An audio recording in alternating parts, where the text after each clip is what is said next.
again, I had no idea of what time it may have been. What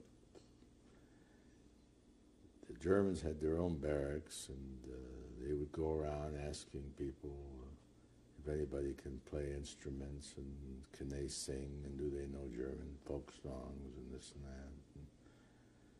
And I volunteered. And they said, now if you do a good job, you're going to get rewarded. And I had no clue what reward I was going to get. So I probably spent the first half hour, 45 minutes playing, and I enjoyed playing. I'd done it all my life, and I read music, and I could sing, and they sang along. By that time, I knew some of the, I think the whole world now knows that the German army marched with singing songs everywhere, always. And I already knew those. I knew the words, and I knew. Oh, and they just were thrilled. They just thought that was crazy. So the first time I got a piece of bread, and I thought, gee, that's a pretty good reward. The next time, they said, well, you're going to get 2 pieces of bread. But you got to do something else, too. So what it amounted was that 3 or 4 of these guys decided, well, they would like to have some type of homosexual, you might say, confrontation, not confrontation, but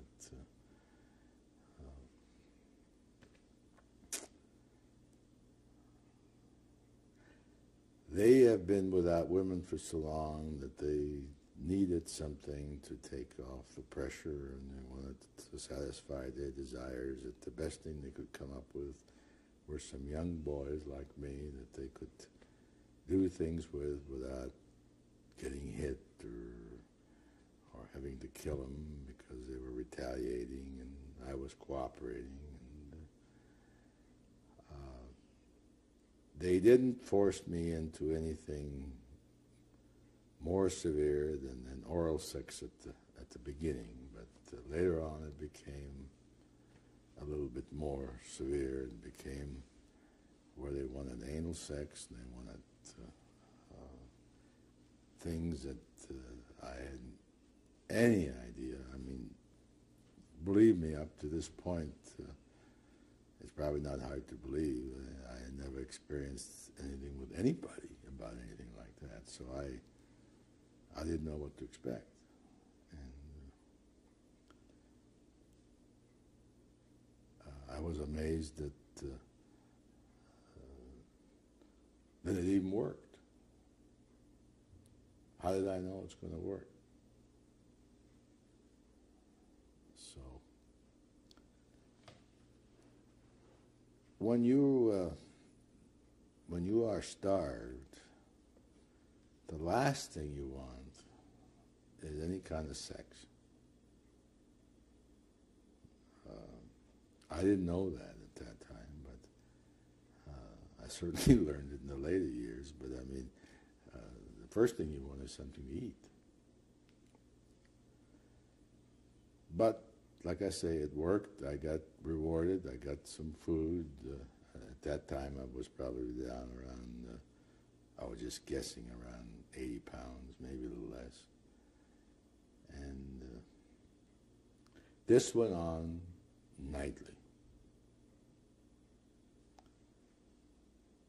And I decided that I had no choice. This is what kept me alive. I saw people around me dying. I decided that perhaps that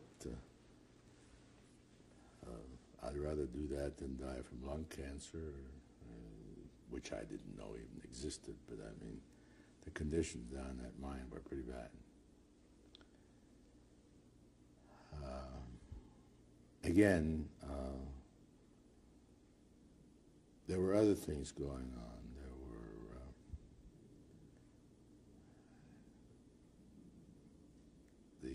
Germans were drinking an awful lot of beer, and I don't know how that was possible on a military installation, but a lot of them were drunk, and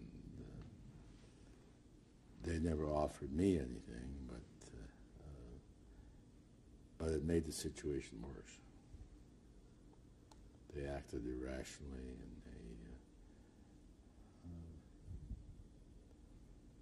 and the worst part about it all was that you worked all day, you were tired as a dog, and by the time you got through with those clowns, it could have been midnight. I don't know what time it was.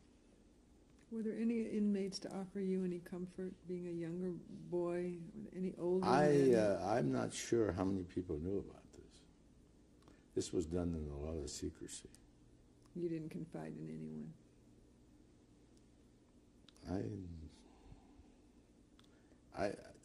You know, the intellectuality of a 14, 15-year-old boy, at least with me, it wasn't such that I made friends very easily. I was so sheltered when I was growing up, you know. As I mentioned earlier, not having that many friends to start with.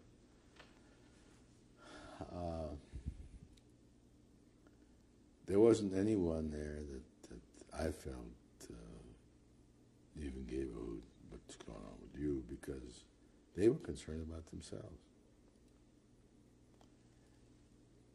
The inmates didn't bother you because, like I said before, they were starving, and I don't have any idea how many people they did this to, how many of us my age were there. When I was there wasn't anyone else around except Germans. And I don't think they confided in the other prisoners. So the next thing you know, you got up the next morning and you took your 3-kilometer hike back to the mine, and you did it all over again.